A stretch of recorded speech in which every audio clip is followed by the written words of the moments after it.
This week on the agenda, sporting sustainability, with the Olympics taking place in Paris after the Euros football in Germany. Just how green is global sport?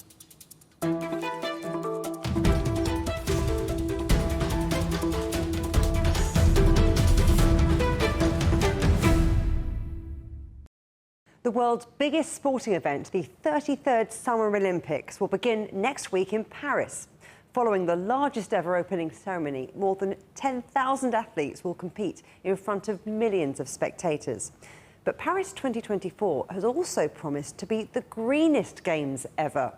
To find out how the organisers plan to pull that off, I spoke to the head of sustainability at the International Olympic Committee, Michel Lemaitre. When it comes to hosting the Olympics, we know there are three things that everyone wants: that it's on time, non-negotiable, that it's on budget, a movable feast, perhaps, and that the host city leaves a legacy, those long-term benefits for the host city, for its people. What's the Paris legacy going to be? Paris 2024 will be the first edition to fully benefit from a strategic roadmap, Olympic Agenda 2020. And as such, it will also benefit from the emphasis we have put on sustainability as part of this strategy. From the early stages, we made very clear that we expected from future hosts to embed sustainability at the very heart of their project, which meant as well, we were convinced that the benefits, the long-term benefits, had to be created even before the Games take place. And in the case of Paris, already millions of citizens and people in France and in Paris have benefited from the Games, especially because the Games vision was to put more sport in their daily life, and it's already delivered. And we know for sure that the organizing committee has been working with different stakeholders to keep this momentum after the Games. Let's talk about that a little bit more, because you say that Paris 2024 is going to be the Games of sustainability. So really, Paris is going green as well as going for gold. What role has the IOC had in helping shape that direction? So, as I said, sustainability was really one of the key pillars of our strategy, and from the early stage we made very explicit that we expected the organizers to embed that from day one in their journey. And this is what Paris has been doing. Just remember, the agenda was approved in 2014. 2 weeks later, literally 2 weeks later, we started the engagement with future hosts, one of which was Paris.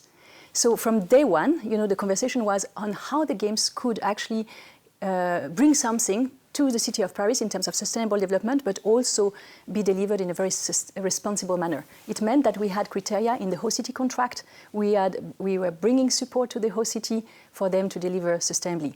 And what Paris has done is to set their ambition very clearly from the beginning by setting to everyone they would cut their budget, their carbon budget by half. And they have delivered through a different mechanism. But in the past, cities transformed and then they developed to accommodate the Games. So how are you adapting that model to be smarter, to be cleaner, to be greener?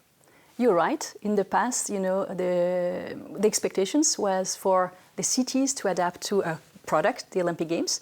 We have radically shifted the approach with the agenda.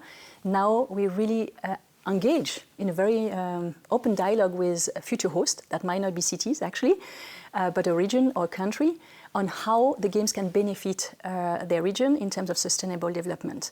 And we made also very clear as part of this strategy that we don't want any new venues, for instance, to be built for the sake of the Olympic Games, but we really want to leverage to the maximum what already exists.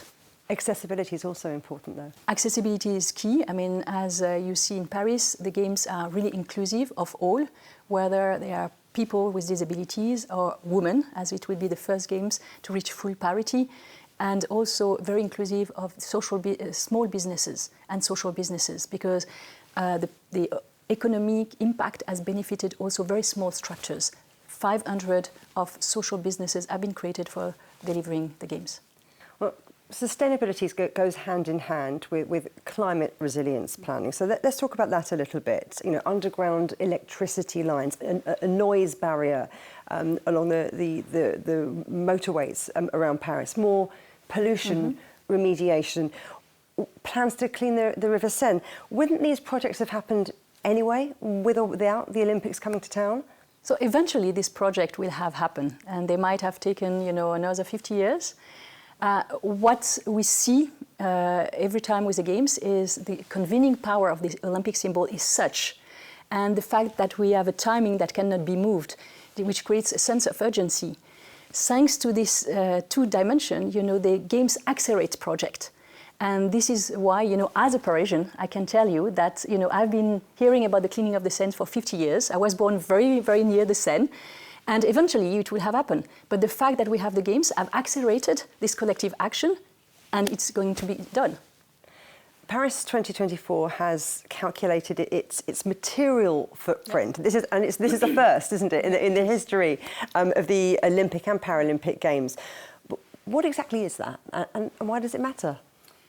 So it's true that Paris has been innovative in many different ways in terms of sustainability. And besides their carbon footprints, they have done this materiality footprint, which means that they have made the inventory of all the goods and equipment they would need to deliver the Games. So from furniture to cars to sport equipment to temporary infrastructure, a very long list of things. And then they have asked themselves, can we do more with less? So how can we reduce? So for instance, they reduce by 40% the fleet that will be used by athletes and officials, or they have cut by 25% the furniture. And now, after that, they said, okay, how can we procure these items? Can we rent them instead of buying? And what will be the second life? And they have sought and contracted the second life as part of their purchase or renting, which means that today, as we speak, 90% of all the goods and infrastructures or product have already a second life secured, even before the Games take place, which is a first. So that's all part of the reuse and recycle approach. And I suppose that the fact too that 95% of Paris 2024 will be hosted in existing buildings or temporary setups. Yes, it is indeed a circular economic approach that we very much encourage. So it goes from the equipment to the venues, and indeed we expect this to continue in the future. Is that how you really see events like this working in the future? Because yes, you've worked very, very closely with Paris, and you're embedding some of these criteria into, I suppose, the contracts for hosting the Games. So no more building huge stadiums, no more building structures that are essentially there for the Games. So as part of our strategy is very clear. We want to maximize the use of what exists. So permanent existing venues in the host territory that can be a city, a region, or a country. And we even encourage, the host, if the host doesn't have this venue in the vicinity, to partner with another country, possibly, to host the Games. So we have built in a lot of flexibility in the system to prevent any new venue to be built just for the sake of the Games. And then we maximize the use of temporary ones. So that's indeed the direction. Unless there is a long-term need, because you are in a city, for instance, that is growing and which has long-term needs for sport infrastructure. And in this case, the authorities will build, not just for the Games, but for the long term, and we will be using them.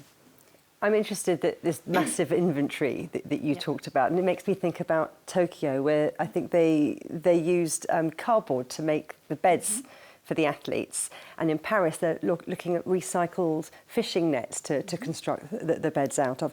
Are things like that just gimmicks to grab headlines, or do you think this is the future? So what you have in the Games, you have different things. You have the symbolic elements, like the beds or the torch or the medal or the podium, which are highly symbolic, highly visible, and that can, if you wish, communicate your ambition in terms of sustainability. And then you have many other things that happen behind the scene in an invisible manner. Like, for instance, in Paris, one of the major measures they have taken for the first time at this scale is to connect every sport venue to the grid, to the energy grid, which will be 100% powered by renewable energy, and get rid of the diesel generators to power the whole events. And this is new, and this will leave a legacy, because some venues, even downtown in the city of Paris, like in La Concorde, will be in the future connected through the grid. So there's a lot of technology, there's a lot of innovation. Where else is that being used to new or great effect? It's true that the Games are really a catalyst for showcasing innovations, not only through technology. I'll give you a few examples. For instance, the a company that was in charge of the few constructions for the games, like the aquatic centers or the Olympic Village, had an innovation fund to find out, what could be done differently and more sustainably in construction to create first. So this is how they really used at scale wood to construct, the Olympic Village, or how they used at scale also recycled concrete. That's one example.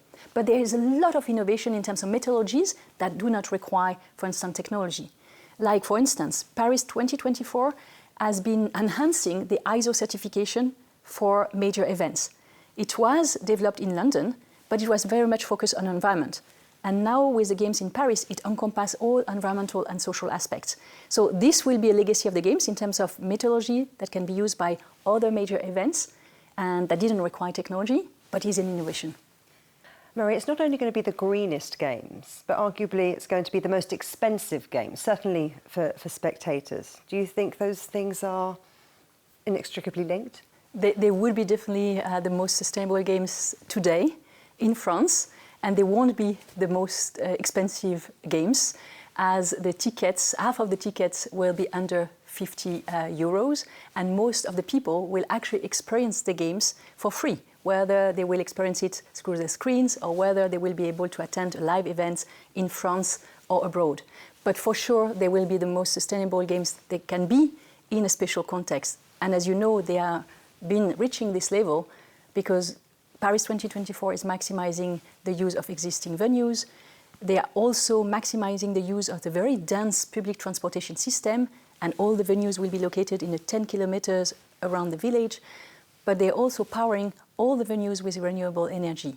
So all this contributes to halving the carbon footprint of the games. Halving the carbon footprint, but come on, this is costing to be innovative, to employ all of this technology, to make it greener to start with.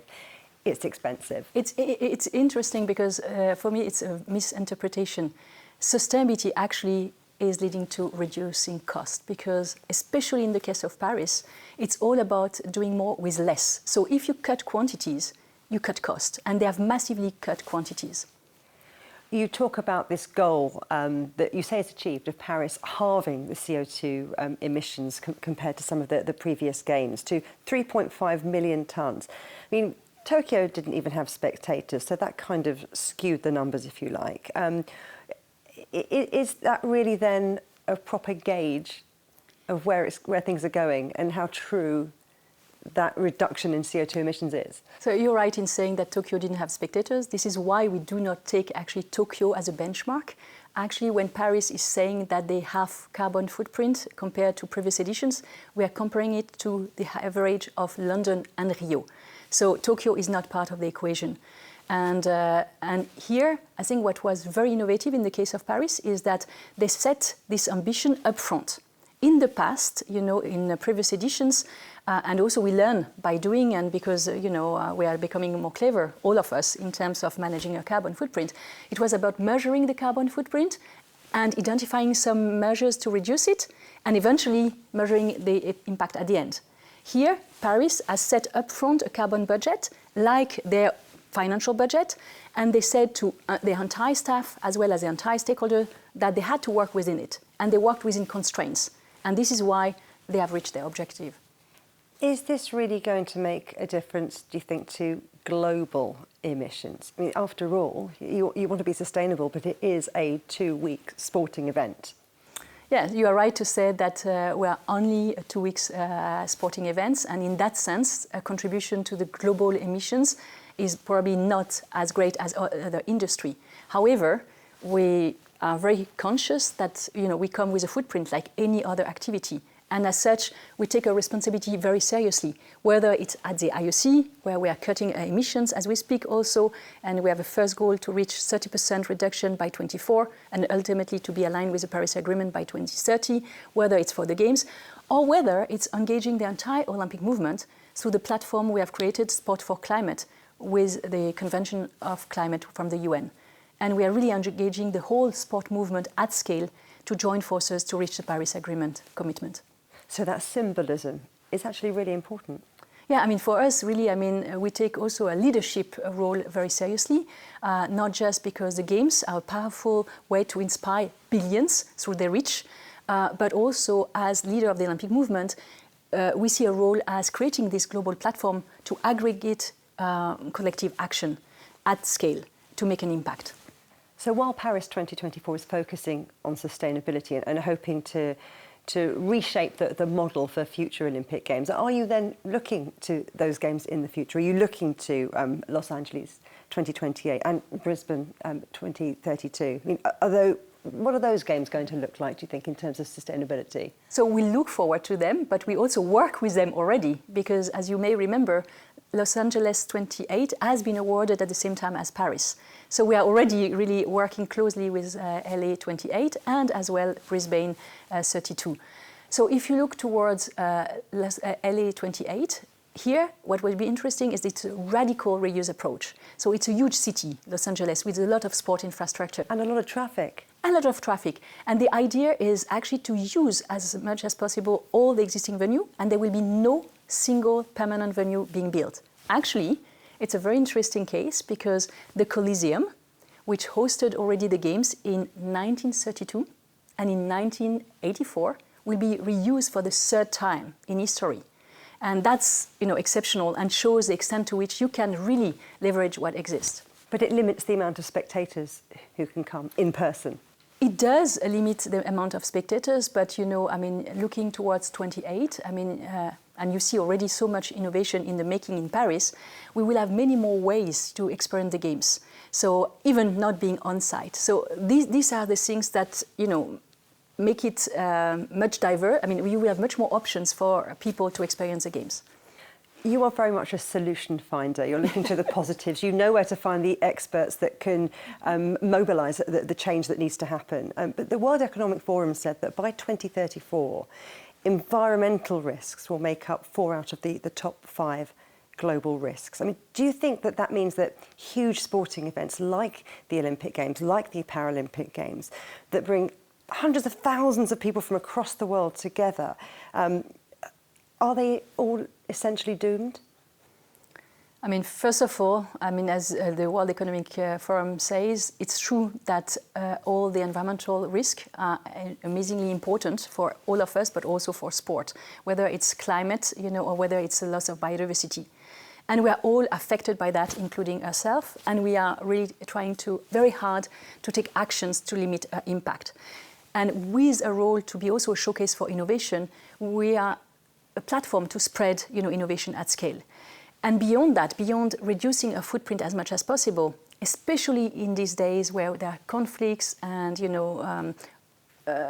tensions in the world, we really see also a role as maximizing the positive impact of bringing the world together and leveraging as much as possible this symbol of hope, of uniting the world in all its diversity. So it's really finding the best way to maximize the social impact we can bring, as well as continue to reduce our footprint. Marie Sallois, thank you very much. Thank you.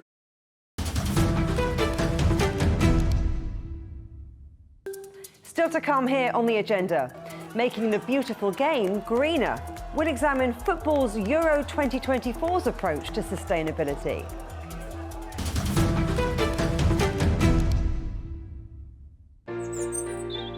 Ever wondered what's the difference between a bear and a bull market? Where are the cash cows? And who are the lame ducks? And what exactly are black swans? Grey rhinos? And unicorn companies? Make sense of it all with global business, only on CGTN.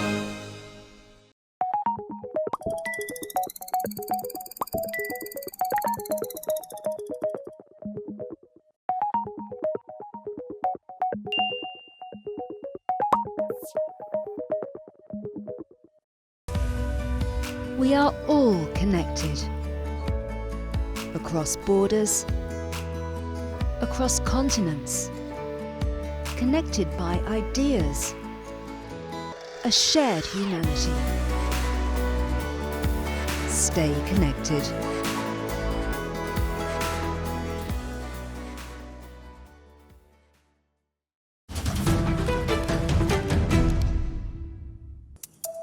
Welcome back to the agenda.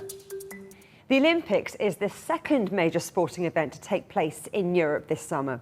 More than 2 million football fans have already enjoyed 48 matches across Germany as part of Euro 2024.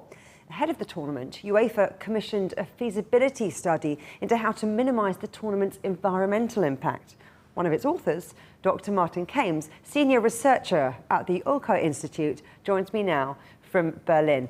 Thanks ever so much, Doctor, for coming on the programme. Now, look, I mentioned you were one of the authors of this big feasibility study into how this tournament could have been more sustainable, could be the most sustainable European Championships ever. Where exactly do you start with a report like that? Yeah, thank you. We looked into what we called an ex-ante balance. So we looked into the potential emissions which may turn out and the potential environmental impacts of the tournament. And we identified that almost 500,000 tons of CO2 would be emitted through that. And based on that, we made suggestions how the emissions can be reduced. In addition to the emissions, greenhouse gas emission, we also looked into other environmental impacts, but then the main focus was on greenhouse gas emissions.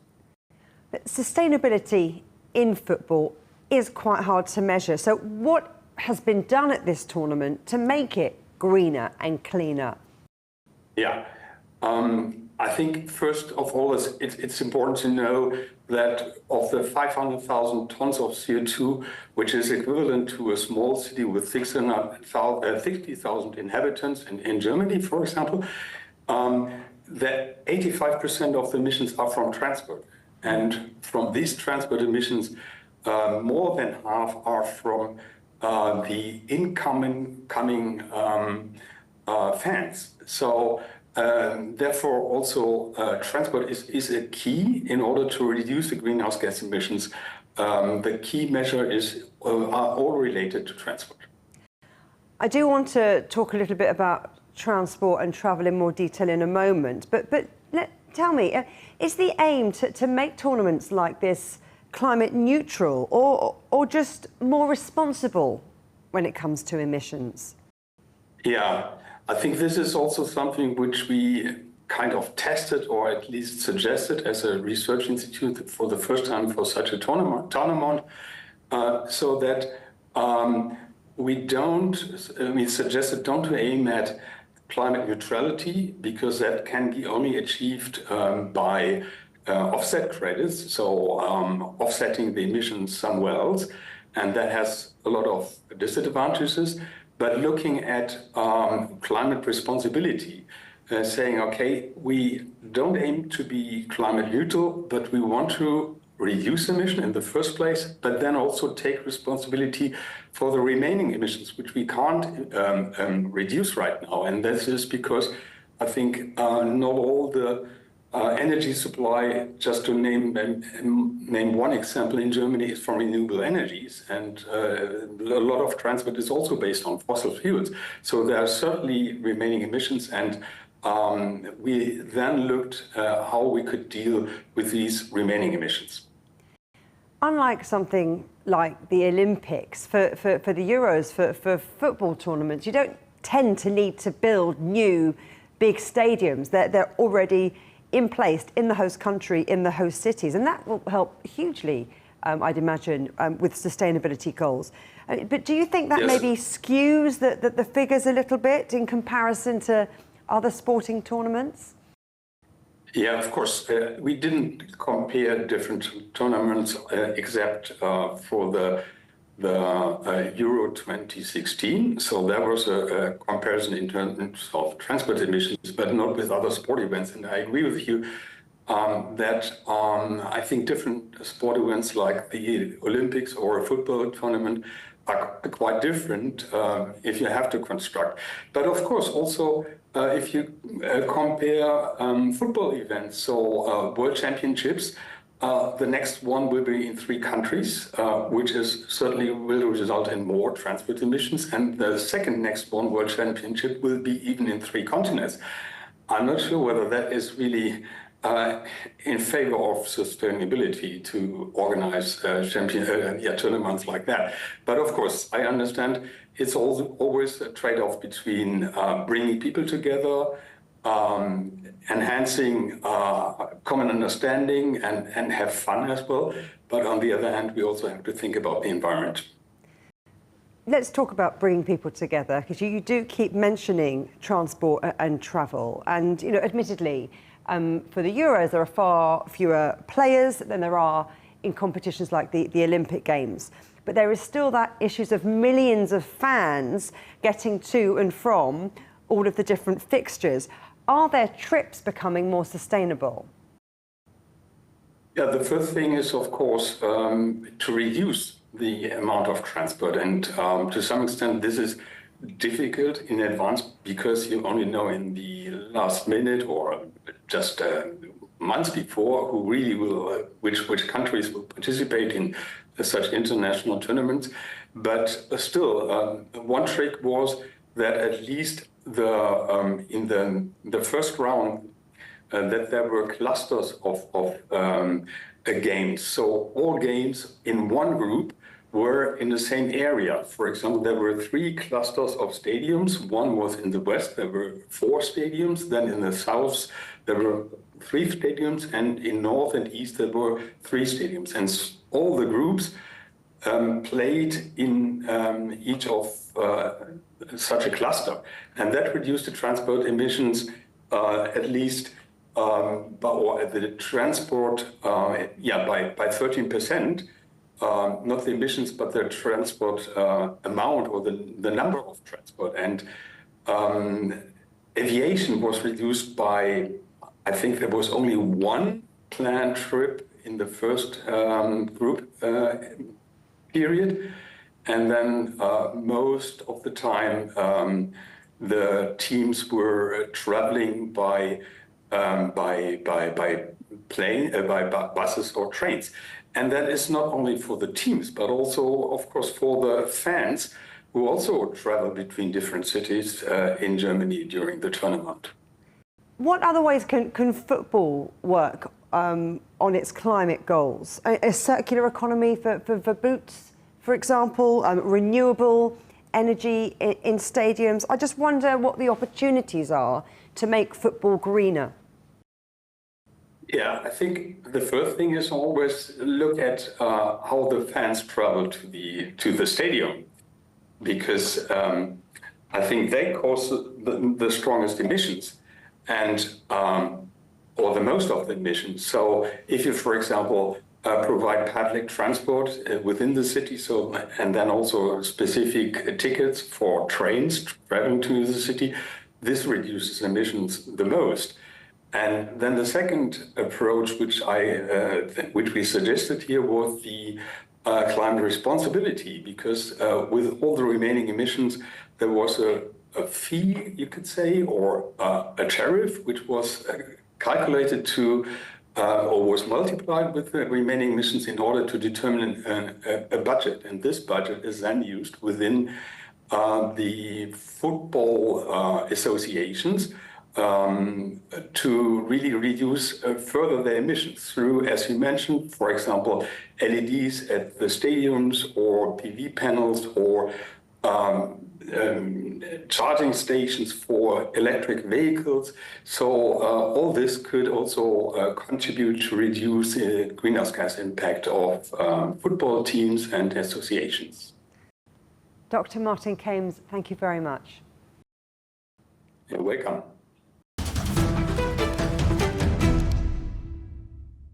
You can watch every episode of The Agenda in full on CGTN Europe's YouTube channel. And for exclusive extra content from me, my guests and the rest of the team, don't forget to check out @The Agenda Show on TikTok. Coming soon on The Agenda, Shaping the Future. We'll consider the economic, technological and geopolitical impact of China's third plenum. But for now, from me, Juliet Mann, and from all the Agenda team here in London, goodbye.